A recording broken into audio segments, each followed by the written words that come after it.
But at any rate, the idea here is that there's a trend in liberal democracies to expand the limits of our citizenship beyond bodily constraints of various kinds, that just because you're a different race or a different gender doesn't mean that you shouldn't have equal rights.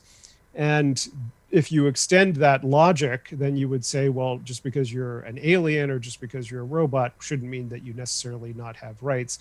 And we see that argument expressed fairly commonly in science fiction. Horror fiction tends to be more negative about those things because the other is often attacking or wanting to eat you.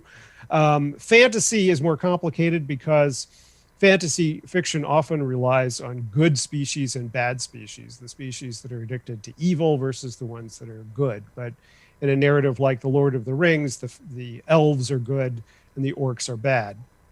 And so, but in science fiction, we have the kind of dominant federation attitude towards things. It's like everybody, we're going to assume everybody's good until we can prove otherwise, and then we may have to put you in the doghouse. Go to the next slide.